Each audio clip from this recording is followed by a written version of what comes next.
ჩვენ ბრძოლას აქვს აზრი, ამის თქვა მინდა.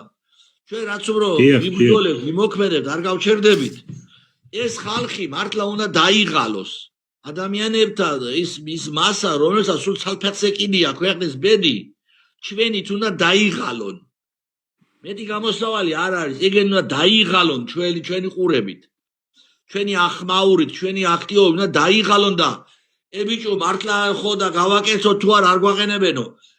სახარებაში რო არის უსამართლო საჯულის შესახებ იგავი მამი. როდესაც ქვრივი დედაკაცი მიდის სამართალზე საჯულთან, რომელსაცო ღმერთის არ ეშინოდა და კაცის არ ცხვენოდაო. ამ ადგილს რო ვკითხულობ, მამაო, ჩვენი მთავრობა მახსენდება ეგრევე, ასოციაცია იწვევს ჩვენ მთავრობას. აი ეპიტეტია მამა, ზუსტად აი ეპიტეტია. სახარებაში პირდაპირ წერია ეგრე, მამი, რომ მოსამართლე იყო, რომელსაც ღმერთის არ ეშინოდა, კაცის არ ცხვენოდა. მაგრამ მიუხედავად ამისა, ქვრივი არ აყენებდა, სამართალს თხოვდა შეუწყვეტლივ. და ბოლოს ეუბნება თავის მსახურებს, მიეცით მაგას თავისი სამართალი, თავი დამანებოს და დამასვენოსო. აი ეს არის მეგობრებო, ჩემო ქართველებო, ჩვენი ბრძოლის გზა. ჩვენ ვყავს ამ მიწიერი, ვინაც უნდა გადაწყვეტილება მიიღოს და ვისაც გადაწყვეტილება უნდა შევაცვლევინოთ. ამ მოღალატეობრივი პოლიტიკისგან, ქვეყნის გაყიდვისგან უნდა შევაცვლევინოთ გადაწყვეტილება, ეს არის ადამიანთა ჯგუფი. ძალაუფლებაში მყოფი, რომლებსაც ღმერთის არ ეშინიათ და კაცის არ ცხვენიათ. მაგრამ თუ ჩვენ ამას არ დავაყენებთ, არ დავიღლებით საქართველოს სიყვარულისთვის, შედეგი გარდაულა დაიდება. მაგათ უკან დავახევინებთ კი არა, ნუ ხო. რას გაიფიქრეთ რა? აღარ ვიტყვი სიტყვებს, ზუსტად იმას შეუსრულებთ, რაც გავუკეთებთ. იმედი მაქვს, აი გაიფიქრეთ, ხო, სულს არ გაიფიქრებდით. დიახ, რა თქმა უნდა. ხო და გავუკეთებთ ამას. აუცილებლად. ოღონ ამისთვის აუცილებელია არ დავიღალოთ საქართველოს სიყვარულისთვის.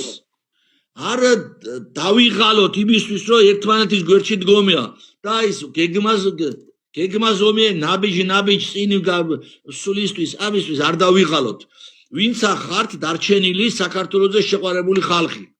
აი იმათ მოგმართავთ, რა თქმა უნდა, მარტო თორე მთელი მასას რომ მიმართო მაგისთვის, ახლა ხმას არც ხმას ჩავიხლიჩავ მაგისთვის და არც ენერგიას არ დავხარჯავ, იმიტომ რომ აზრი არ აქვს. ეგ მასა საერთოდ დგება გამარჯვებული მხარეზე და აიძულო, რომ აღგიქვას შენ ძლიერად და მერე დგება შენთან. ასე რომ მეგობრებო, ვისაც მე ვიცნობ, ჩემს იგულივ, თქვენიდან დაწყებული, ჩემო ძვირფასებო, ეს არის ხალხი, რომელიც არაპირებს გაჩერებას და ამიტომ დანარჩენი საზოგადოება, დანარჩენებს მოგმართავთ ახლა ქართველებს არ დარჩეთ, რომ გავიმარჯვებთ იმ დიდი სიხარულის თანამონაწილეობის გარეშე. ჩვენ დიდი სიხარული გველოდება წინ, შემოგვიერთდით და გამარჯვება ერთად აღნიშნოთ მერე. თუ არ შემოგვიერთდებით, გამარჯვებას მარტო ჩვენ აღნიშნავთ და თქვენ ეს სიხარულს დაკარგავთ ჩემო ქართველებო და ნუ დაკარგავთ ამ დიდ სიხარულს სამშობლოში ბრძოლაში სამშობლო ბრძოლაში მიღწეული გამარჯვების შედეგად მიღებული სიხარულისგან. ნუ დავკარგავთ ამ შესაძლებლობას. შემოგვიერთდით 20 სექტემბერს აქ შეიძლება მეტი ადამიანი რუსთაველზე.